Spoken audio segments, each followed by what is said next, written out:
औज़ुबिल्लाहिमिनश्शैतानिर्रजीम बिस्मिल्लाहिर्रहमानिर्रहीम। अस्सलाम वालेकुम फ्रेंड्स, कैसे हैं आप सब। उम्मीद करता हूँ आप सब खैरियत से होंगे। अल्लाह सुब्हानहू तआला से दुआ अल्लाह आपके रौफ़ी अता फ़रमाए, आपकी ज़िंदगी में सानिया पैदा फ़रमाए और सानिया तकसीम करने की तौफ़ीक अता फ़रमाए, आमीन। आज हम जिस टॉपिक पे बात कर रहे हैं EFI बेसिक इलेक्ट्रॉनिक लेसन 5 है। आज हम इस टॉपिक में बात करेंगे कि हमारी जो व्हीकल्स यूज़ की जा रही हैं, जितनी भी लेटेस्ट मॉडल की, उनके अंदर जो थ्रोटल बॉडी आती है इलेक्ट्रॉनिक, वो किस तरीके काम करती है, उसके अंदर कौन कौन से कनेक्शन आते हैं और कितनी वायर आती हैं। उम्मीद है इस वीडियो से आपको फ़ायदा हासिल होगा। मेरे चैनल को लाइक करें, शेयर करें, सब्सक्राइब करें ताकि मैं मज़ीद अच्छी वीडियोज़ आपके लिए बना सकूं। जो दोस्त अहबाब चैनल पे नए आ रहे हैं उनसे रिक्वेस्ट है कि मेरे चैनल को सब्सक्राइब कर लें और बेल आइकन को ऑन कर लें ताकि सब लेटेस्ट आने वाली वीडियोज़ के नोटिफिकेशन आपको मिल सके। अब चलते हैं अपने टॉपिक की तरफ। जैसा कि आप देख सकते हैं आपके सामने दो थ्रोटल बॉडी पड़ी हैं और एक एक्सीलेटर पैडल पड़ा है। मैं आज आपको एक्सप्लेन करूंगा कि इसके अंदर भी 6 तारें आती हैं आपके ऐप सेंसर के अंदर। ऑलरेडी मैं इसके 3 पार्ट बना चुका हूं, उसके लिंक भी मैं डिस्क्रिप्शन में दे दूंगा। आप उसे फर्स्ट से लेके थर्ड तक देखें ताकि आपको समझने में ज़्यादा आसानी हो सके। और मैं आज एक्सप्लेन करूंगा कि ये दोनों थ्रोटल बॉडी आप देख सकते हैं, ये निसान की थ्रोटल बॉडी पड़ी है और ये टोयोटा की थ्रोटल बॉडी पड़ी है। दोनों के देखने के कनेक्शन के अंदर फ़र्क आ सकता है, वायरिंग में फ़र्क आ सकता है, मगर काम करने का प्रिंसिपल ऑलमोस्ट सब व्हीकल्स का सेम यूज़ किया जाता है। इससे पिछली वीडियोस में मैंने आपको बताया था कि ऐप सेंसर के अंदर 6 तारें आती हैं, जिसके अंदर 2 5 वोल्ट होते हैं, 2 ग्राउंड होते हैं और एक सेंसर 1 और सेंसर 2 का आउटपुट होता है, जो कि 6 की 6 तारें हमारे ECM के अंदर कंप्यूटर में जाती हैं। इसी तरीके हमारे थ्रोटल बॉडी है, इसके अंदर भी 6 तारें देखने को आपको मिलेंगी। कोई भी ब्रांड होने दे, कोई भी व्हीकल होने दे, मॉडल के हिसाब से इसकी शेप्स वगैरह डिफरेंट हो सकती हैं, मगर काम करने का जो प्रिंसिपल यूज़ किया जाता है वो ऑलमोस्ट एक जैसा यूज़ किया जाता है। सब ब्रांड्स के अंदर आपको 6 तारें देखने को मिलेंगी। उसके अंदर भी सेंसर 1 और सेंसर 2 होगा, जो कि आउटपुट सिग्नल आपके ECM को देगा। इसकी वायरिंग जितनी भी आपको मिलेंगी, चाहे वो आपकी ऐप सेंसर की हो, चाहे आपकी थ्रोटल बॉडी की हो, वो आपको कुछ इस तरीके की मिलेगी। एक कोर की सूरत में मिलेगी, जिसको आप अगर छीलेंगे तो अंदर आपको एक ग्राउंड की सूरत में कोर मिलेगा और बाकी की तारें मिलेंगी। ये कोर क्यों दिया जाता है? जो कि इसके अंदर सिग्नल या मैग्नेटिक फील्ड काम कर रही होती हैं, उसके ऊपर वायर की कुछ वेव्स वगैरह असरअंदाज ना हो सके, इस वजह से उसे कवर करने के लिए ग्राउंड की शील्ड का सहारा लिया जाता है। ये एक सेफ्टी प्रिकॉशंस के लिए यूज़ किया जाता है। ये देखते ही हमें पता लग जाता है कि हमारी ये वायरिंग ऐप सेंसर या थ्रोटल बॉडी की है, क्योंकि ये ऊपर उन्होंने अलग से स्लीव चढ़ाई होती है और 6 तारें की 6 तारें आपको इसी तरह एक स्लीव की वायर के अंदर देखने को मिलेंगी। अब इन 6 वायरों के अंदर कौन कौन से कनेक्शन आते हैं, इनमें थोड़ा सा डिफरेंस आता है बनिस्बत ऐप सेंसर के।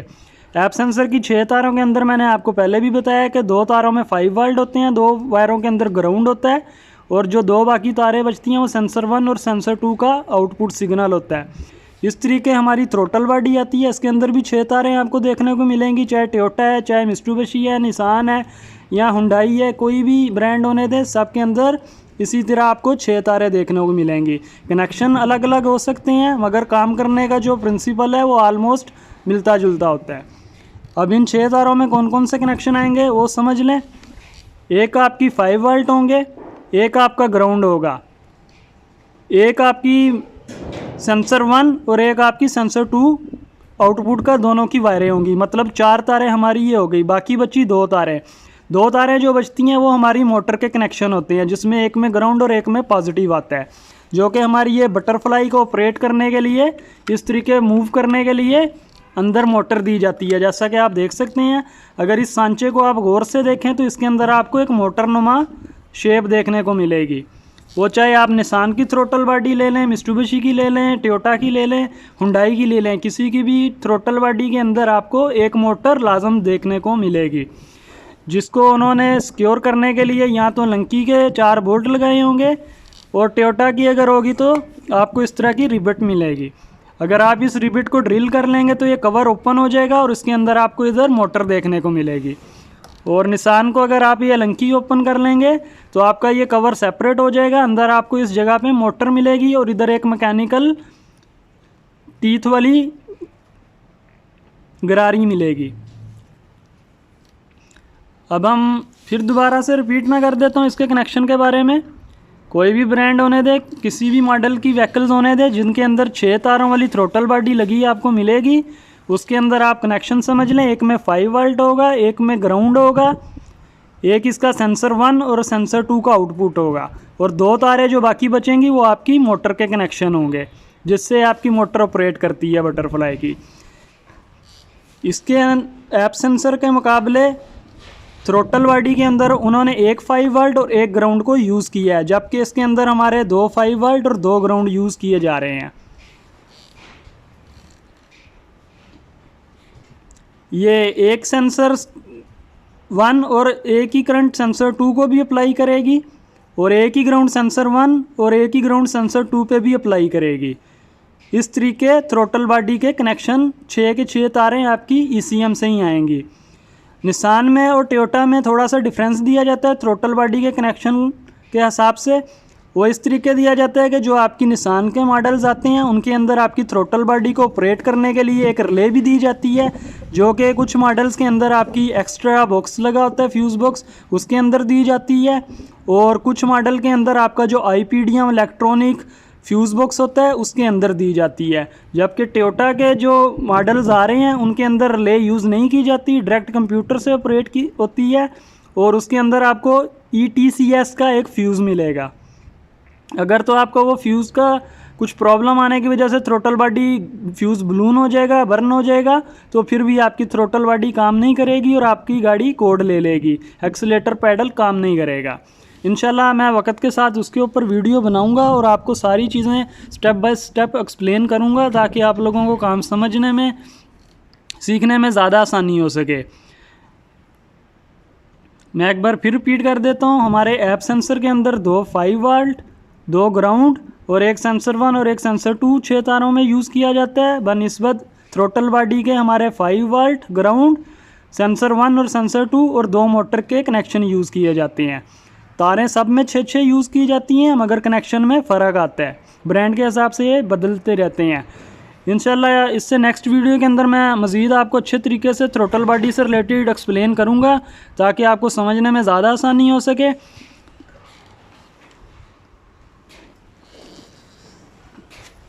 ये वो चीज़ें और वो एक्सपीरियंस है जो बहुत साल काम करने के बाद बहुत कम लोग सीख पाते हैं, और अक्सर लोग थ्रोटल बॉडी साफ़ करने के लिए थ्रोटल बॉडी का ये बटरफ्लाई को छेड़ देते हैं, जिसके बाद फिर उनकी एक्सीलेटर का जो है प्रॉब्लम आ जाता है, इशू आ जाता है। जिन दोस्तों अहबाब के पास स्कैनर की सहूलत मौजूद नहीं है वो थ्रोटल बॉडी से ज़्यादा छेड़खानी ना किया करें, क्योंकि अक्सर निसान के अंदर और कुछ मित्सुबिशी के मॉडल के अंदर ये ज़्यादातर प्रॉब्लम देखने में आती है कि अगर आप उसकी थ्रोटल बॉडी को क्लीन करने के लिए छेड़ दें तो उसके बाद इसकी रेट सेट हो पाना बहुत मुश्किल काम होता है। फिर आपकी गाड़ी के अंदर फ्लक्चुएशन आ जाती है, रेस बार बार RPM ऊपर नीचे ऐसे ऐसे अप एंड डाउन करने लग पड़ता है और सेट नहीं हो पाता है। उसके लिए फिर आपके पास अच्छा स्कैनर होना ज़रूरी है जिससे आप इसकी कैलिब्रेशन कर सकें, इसको दोबारा रीसेट कर सकें और फिर जाके आपका मामला हल हो पाता है। हुंडई में भी ज़्यादातर इस तरह प्रॉब्लम आता है और निसान में भी मोस्टली ये प्रॉब्लम पाया जाता है। इसलिए थ्रोटल बॉडी को साफ़ करने के लिए बहुत एहतियात किया करें, बटरफ्लाई को ज़्यादा मत छेड़ा करें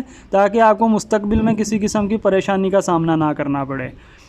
इंशाल्लाह कोशिश करूँगा इससे नेक्स्ट वीडियो के अंदर मैं आपको एक्सप्लेन करूँगा किस तरीके हमारा सेंसर 1 और सेंसर 2 काम करता है, और ये सब कनेक्शन हमारे ECM पे जाते हैं। इनके अंदर आपने कभी भी देसी 12 वोल्ट का देसी टेस्टर यूज़ नहीं करना है। अगर आपको कभी चेकिंग करने की ज़रूरत पड़ जाए, अगर आपके पास स्कैनर ना हो तो आप छोटी डिवाइस के ऊपर भी काम कर सकते हैं, ELM 327 के ऊपर। जिनके पास इतनी सहूलत मौजूद नहीं है कि वो किसी अच्छी कंपनी का स्कैनर ले सके, कम से कम ये ELM 327 डिवाइस परचेज़ कर लें।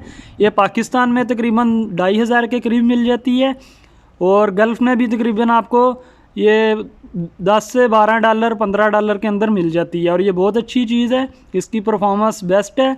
आपके पास वसाइल हैं तो आप अच्छा स्कैनर परचेज़ करें और स्टेप बाय स्टेप अपनी ज़िंदगी में आगे बढ़ने की कोशिश करें, मेहनत करें, ताकि मुस्तकबिल आप लोगों का रोशन हो सके और आप अच्छा रोज़गार कमा के अपने अहल व याल को अच्छी ज़िंदगी मुहैया कर सकें। जब भी आप इलेक्ट्रॉनिक EFI व्हीकल्स का काम करें, या तो आप डिजिटल मल्टीमीटर का यूज़ करें या तो फिर LED टेस्टर का इस्तेमाल करें। देसी 12 वोल्ट का टेस्टर बहुत हद तक नुकसान पहुंचाता है इलेक्ट्रॉनिक के काम में, और फिर काफ़ी सारे मसले मसाइल का सामना करना पड़ जाता है।